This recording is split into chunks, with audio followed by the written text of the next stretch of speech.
सभी भाई बहनों को जय मसीह की। एक बार फिर से हमारे चैनल के अंदर आपका स्वागत है। आइए आज शाम की बंदगी को शुरू करते हैं। अपनी आंखों को बंद करते हैं, परमेश्वर की हजूरी में जाते हैं और परमेश्वर का धन्यवाद करते हैं और उससे अगुवाई मांगते हैं।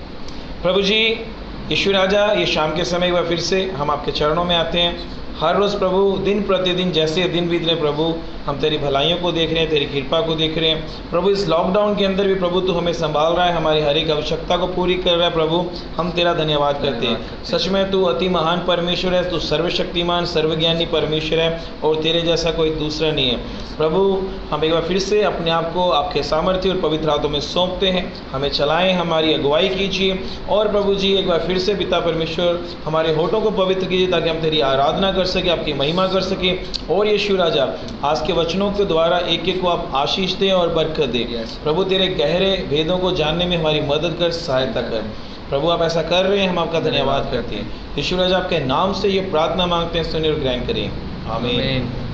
Hallelujah, hallelujah, hallelujah, hallelujah. सो आइए गीत गाएंगे। बहुत ही फेमस सॉन्ग है, बहुत ही पुराना सॉन्ग है, लेकिन बहुत ही अच्छा सॉन्ग है और मैंने तीनों लैंग्वेजेस में सुना हुआ है, हिंदी में, कन्नड़ में, तेलुगु में, और मुझे सभी लैंग्वेजेस में बहुत पसंद है। सो आइए हिंदी में गाएंगे, कन्नड़ में आपको समझ में नहीं आएगा। यीशु का नाम है, अद्भुत नाम है, मेरे लिए प्यारा नाम है। सॉन्ग नंबर 84 हमारी सॉन्ग बुक में है। इस गीत को गाएंगे।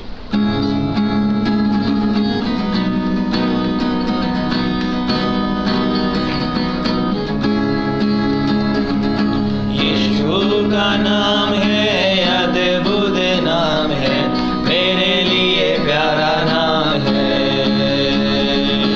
यीशु का नाम है, अद्भुत नाम है, मेरे लिए प्यारा नाम है। यीशु का नाम है, अद्भुत नाम है, मेरे लिए प्यारा नाम है। पापियों को प्यार करता, पापों से उद्धार देता, पृथ्वी पर वो प्यारा नाम है। पापियों को प्यार करता, पापों से उद्धार देता, पृथ्वी पर वो प्यारा नाम है। पापी न जीवन में वो जीवन मार्ग दर्शाता, परम पवित्र यीशु नाम है। पापी न जीवन में वो जीवन मार्ग दर्शाता, परम पवित्र यीशु नाम है। यीशु का नाम है, अद्भुत नाम है, मेरे लिए प्यारा नाम है। यीशु का नाम है, अद्भुत नाम है, मेरे लिए प्यारा नाम है। पाप की गंदगी से मुझे छुड़ाया, जीवन और ज्योति लाया। पाप की गंदगी से मुझे छुड़ाया, जीवन और ज्योति लाया। मृत्यु का भय मेरे जीवन से दूर किया है, कितना वो प्यारा नाम है। मृत्यु का भय मेरे जीवन से दूर किया है, कितना वो प्यारा नाम है। यीशु का नाम है, अद्भुत नाम है, मेरे लिए प्यारा नाम है।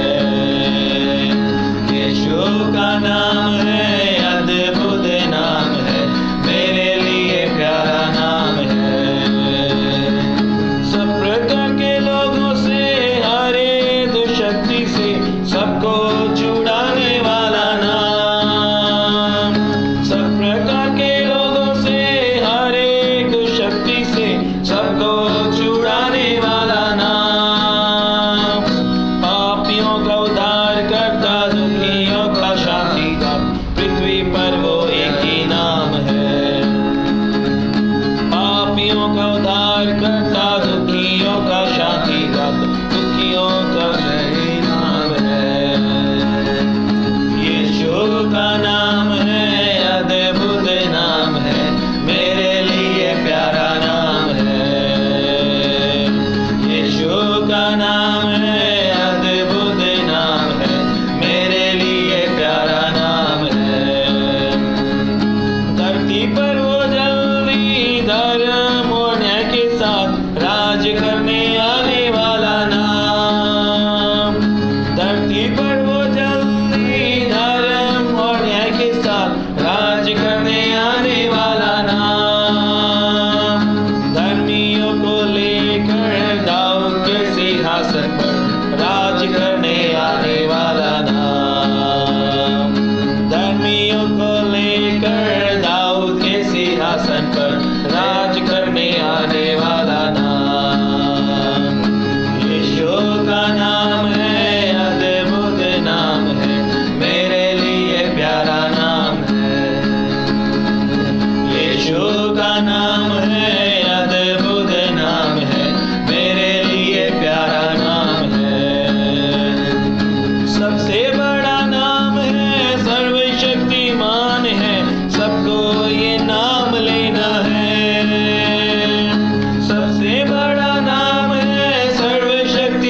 सभी भाई बहनों को एक बार फिर से स्वागत है हमारी नई सीरीज़ के अंदर, जिसका नाम है names of God in the Bible, यानी परमेश्वर के जो अलग अलग नाम बताए गए हैं बाइबल के अंदर, उनके ऊपर हम लोग इन दिनों में चर्चा अभी शुरू की है। अभी हमने कल एक ही नाम के ऊपर देखा, एलोहिम के ऊपर देखा है, मतलब द क्रिएटर, सृष्टिकर्ता के ऊपर हमने अभी तक देखा है। लेकिन आज मैं 3 नामों के ऊपर चर्चा करने वाला हूँ, जैसे मैंने पहले बताया था, क्योंकि पहले हम लोग एक प्रचार सुन रहे थे, इन दिनों में एक स्टडी चल रही है।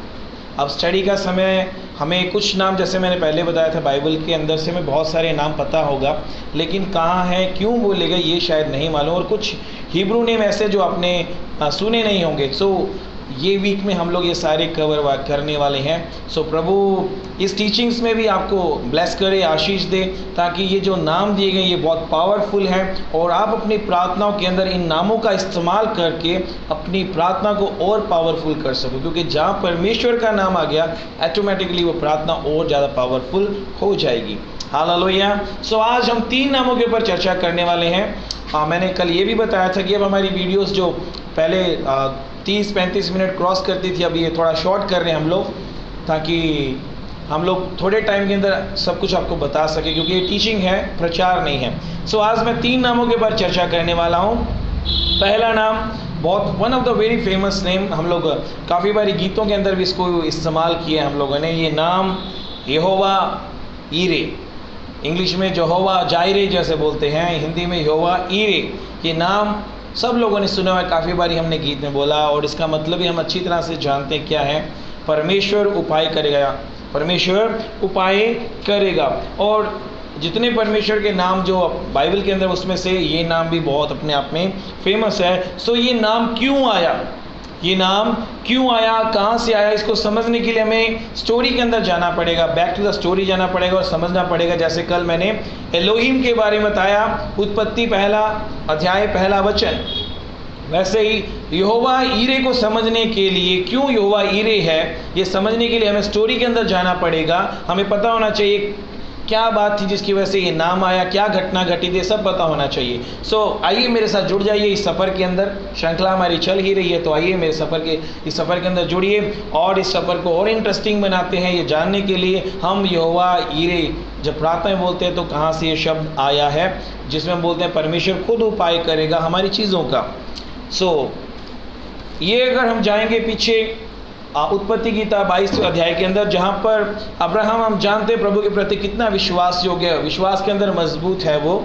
और अब जैसे जैसे प्रभु से वो इंस्ट्रक्शंस को पाता है, जैसे जैसे प्रभु उसको इंस्ट्रक्ट करता है, वो वैसे ही एक्ट करता है, वैसे ही वो कामों में लेके आता है, जो प्रभु बोलता है वो करता है, अब्राहम वैसे ही करता है। तो यहाँ पर अब देखते हैं 22वें अध्याय के अंदर, अब जब हम एंटर करते हैं, जैसे उत्पत्ति 22 में आते हैं, यहाँ पर प्रभु से बहुत सारे इंस्ट्रक्शन एक साथ दे रहा है, फ्रेश इंस्ट्रक्शंस दे रहा है, फ्रेश बातें उसके साथ हो रही हैं, और दिल दहलाने वाले भी बोल सकते हैं हम लोग कि प्रभु ऐसा कैसे कर सकता है करके।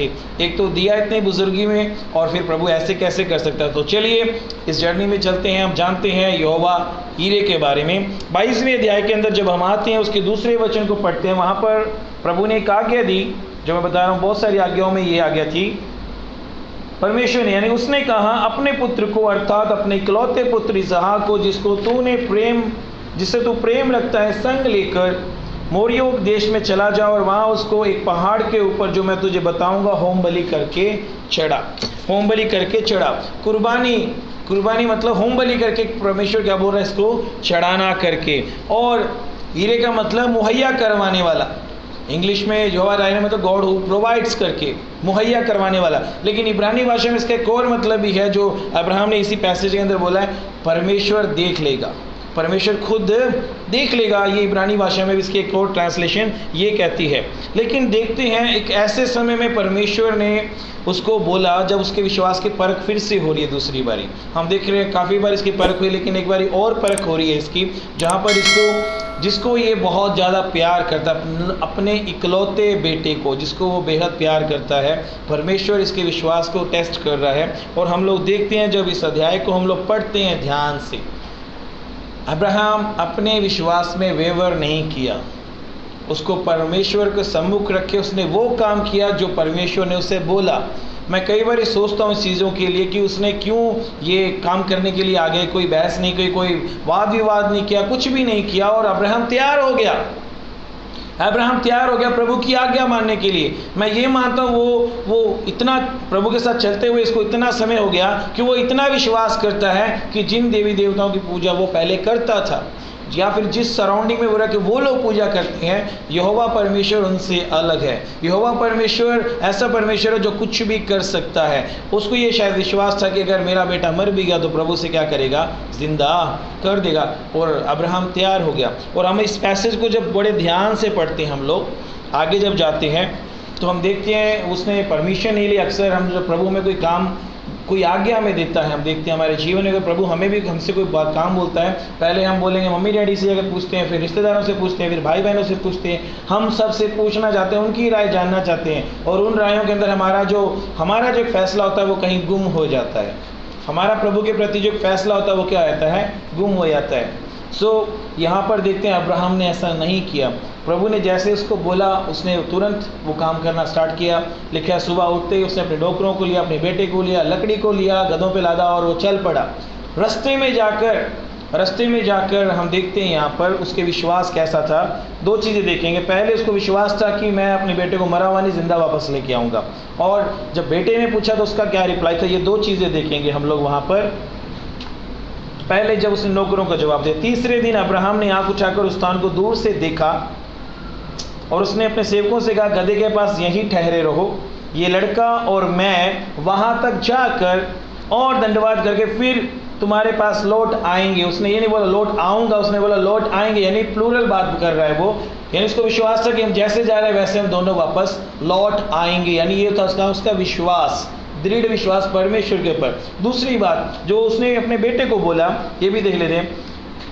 इसहाक ने अपने पिता अब्राहम से कहा, है मेरे पिता? उसने कहा, हाँ मेरे पुत्र, क्या बात है? उसने कहा, देख आग और लकड़ी तो है, पर होम बलि के लिए भेड़ कहाँ है? अब्राहम ने कहा, है मेरे पुत्र, परमेश्वर होम बलि की भेड़ का उपाय आप ही करेगा। वे दोनों संग संग आगे चलते गए। यहाँ देख रहे हैं अब्राहम क्या बोल रहा है, परमेश्वर खुद उपाय करेगा, यानी हमें करने की जरूरत नहीं है, परमेश्वर खुद उपाय करेगा। अब ये यहोवा यिरे शब्द देखते हैं कब मिला, जब ये अपने बेटे को उस जगह पर गया जहाँ पर परमेश्वर ने उसे जिस पहाड़ का बताया था।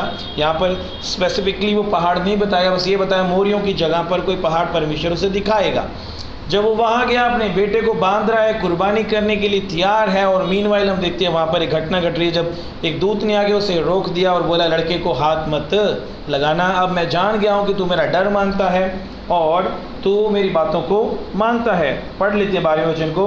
उस लड़के पर हाथ मत बढ़ा और उससे कुछ ना कर, क्योंकि तूने जो मुझसे अपने पुत्र वरन अपने इकलौते पुत्र को भी नहीं रख छोड़ा, इससे मैं जान गया कि तू परमेश्वर का भय मानता है। तब अब्राहम ने आँख उठाई और क्या देखा कि उसके पीछे एक मेढ़ा अपने सींगों से एक झाड़ी में फंसा हुआ है। तब अब्राहम ने जाके उस मेढ़े को लिया और अपने पुत्र के स्थान पर उसे होम बलि करके चढ़ाया। अब्राहम ने उस स्थान का नाम यहोवा यिरे रखा। यहाँ पर ये वर्ड है यहोवा यिरे, जिसकी अगर हम लोग नीचे जाके देखेंगे तो लिखा यहोवा उपाय करेगा। हम भी अपनी ज़िंदगी में कई बार ये अब्राहम की तरह ये प्रार्थना तो करते हैं, प्रभु यहोवा यिरे हमारे लिए मुहैया कराएगा, यहोवा यिरे मेरे लिए ज़रूरत पूरी करेगा, मेरी हर एक सप्लाई को परमेश्वर पूरी करेगा। लेकिन एक क्वेश्चन करके मैं इसको अगले नाम में जाऊंगा। एक क्वेश्चन मैं आपको करना चाहता हूँ, ये नाम उसको तब मिला था जब अपने विश्वास में जीत हासिल कर चुका था। क्या हम लोग अपने विश्वास की जब परख होती है, क्या हम उसमें जीतते हैं ताकि उस सिचुएशन में प्रभु हमारी सप्लाई को नीड पूरी कर पाए? या फिर हम जस्ट यूं ही परमेश्वर तू यहोवा यिरे परमेश्वर ज़रूरत पूरी करने वाला, कब पूरा करने वाला? जब उसके लिए कोई फैसले लेता है, विश्वास दिखाता है, तब प्रभु उनके लिए यहोवा यिरे बनता है। हालेलुया। दूसरे नाम की ओर बढ़ते हैं। दूसरा नाम, अब एक और बहुत खास नाम है, सारे नाम ही बहुत खास है लेकिन एक और नाम की ओर चलेंगे। यहाँ पर एडोनाई के ऊपर आप लोगों ने ये नाम भी सुना होगा, हम परमेश्वर को एडोनाई बोल के बुलाते हैं, जिसका मतलब अगर देखा जाए बाइबल के अंदर अपने नाम से भी बहुत गहरा मतलब आ जाता है। हालेलुया। ये एक एक्चुअली जो नाम है एडोनाई, ये नाम से बढ़कर एक रिश्ते को दर्शाता है। क्या दर्शाता है? ये रिश्ते को दर्शाता है। अगर देखेंगे इसके अंदर कि क्या है, ये बहुत अच्छी तरह से अब्राहम ने एक्सप्लेन किया। बहुत अच्छी तरह से। अगर हम उत्पत्ति की किताब 15वीं अध्याय के अंदर जाते हैं, यहाँ पर ये पहली बारी मेंशन हुआ एडोनाई के बारे में। मैं आपको जो नाम बता रहा हूँ शायद यहाँ पर ना लिखे हों, क्योंकि ये हिब्रू वर्ड्स हैं, हिंदी में कुछ और दिया हो सकता है, लेकिन मैं हिब्रू वर्ड्स की बात कर रहा हूँ। अगर 15वीं अध्याय के अंदर हम लोग जब आते हैं उसके पहले वचन में, इन बातों के पश्चात यहोवा का ये वचन दर्शन में अब्राहम के पास पहुंचा है, अब्राहम मत डर, तेरी ढाल और तेरा अत्यंत बड़ा प्रतिफल मैं ही हूँ। सो एडोनाई का मतलब क्या है? मालिक, स्वामी कह सकते हैं। एडोनाई का मतलब क्या है? मालिक या स्वामी। और किसके लिए ये है? जो अपना जीवन पूरी तरह से प्रभु को समर्पण कर दे, अपना जीवन पूरी तरह से क्या कर दे? प्रभु को समर्पण कर दे और उसको बोले प्रभु मैं तेरा दास या तेरा नौकर हूँ, तू मेरा क्या है? स्वामी या मेरा मालिक है। एडोनाई का मतलब है द मास्टर, यानी मालिक, द लॉर्ड जिसको हम लोग बोलते हैं। सो जब हम परमेश्वर हमारे ऊपर अधिकार रखता है और हम भी अपने आप को पूरी तरह से उसके हाथ में दे देते हैं, सबमिट कर देते हैं कि तू मेरा मालिक है, उनके लिए वो एडोनाई है। अगर हम वचन के अंदर बात करें इस 15वें अध्याय के पहले वचन में लेकर फिर दूसरे वचन में भी देखते हैं, वहाँ पर भी क्या है?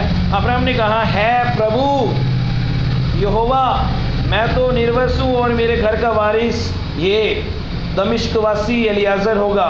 यहाँ पर दूसरी बारी है प्रभु करके बोला है।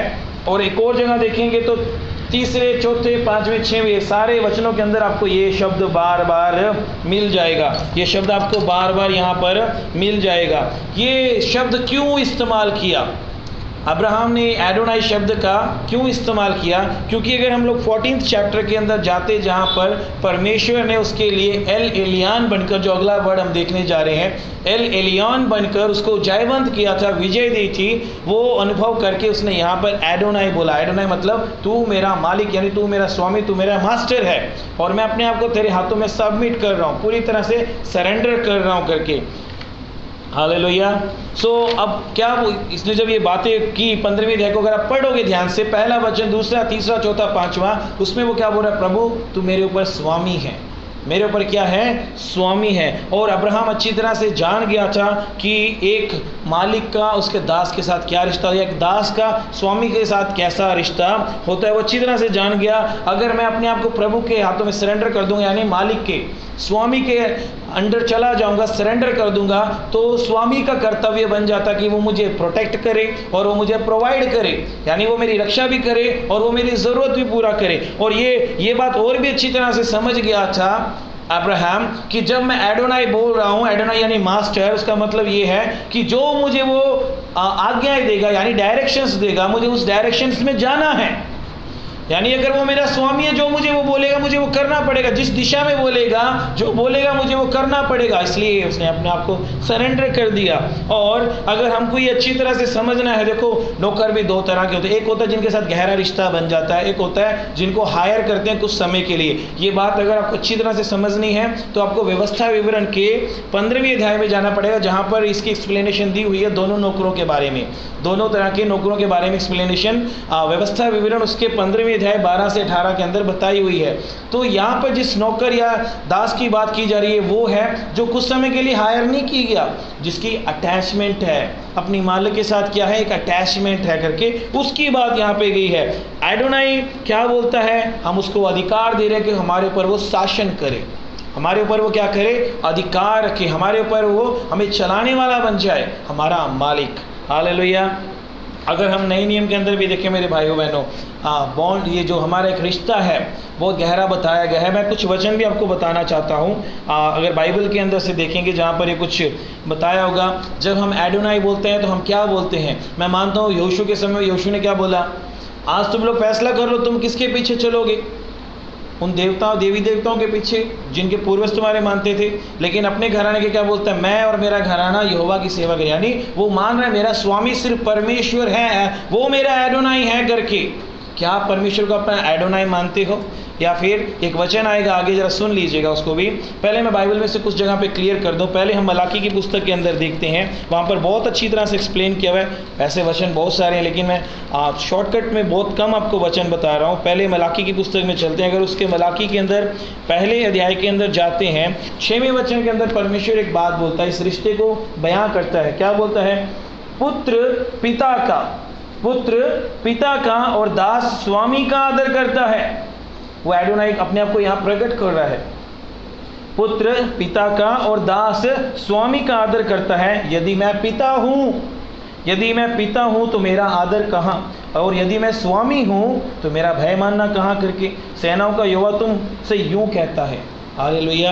आज परमेश्वर अगर हमारा एडोनाई है तो परमेश्वर उस रिश्ते को मांग करता और मांगता है क्या हम उसका भय मानते हैं, क्या उसकी बात को मानते हैं। वहाँ पर एग्जाम्पल देगा, जैसे एक पुत्र अपने बाप के आदर करता है और एक दास अपने स्वामी की बात मानता है। इसी तरह से अगर यहोशू की किताब में भी जाएंगे, उसके 5वें अध्याय के 14वें वचन के अंदर, वहाँ पर भी यहोशू क्या बोलता है कि परमेश्वर मेरा क्या है, एडोनाई है करके, और मैं उसका क्या हूँ, दास हूँ करके। अगर यहोशू की किताब उसके 5वें अध्याय के 14वें वचन में जाओगे, वहाँ पे आपको एक क्लियर मिल जाएगा। लेकिन नए नियम में जब हम लोग नए नियम के अंदर आते हैं, पुराने नियम में बहुत सारे वचन में से 2 ही बताए हैं, नए नियम में बहुत सारे वचन है, मैं लेकिन एक बता रहा हूँ।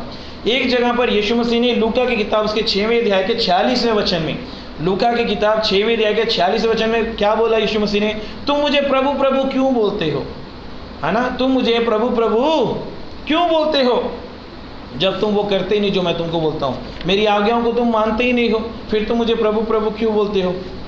आज भी बहुत सारे लोग हैं दुनिया के अंदर, वो बोलते हैं परमेश्वर तो है, एडोनाई है, मेरा मालिक है, मेरा स्वामी है, लेकिन यीशु मसीह क्या बोलता है, जब तुम मेरी इच्छाओं को ही नहीं पूरी करते, मेरी बातों को नहीं मानते, फिर मैं तुम्हारा प्रभु कहाँ से हुआ।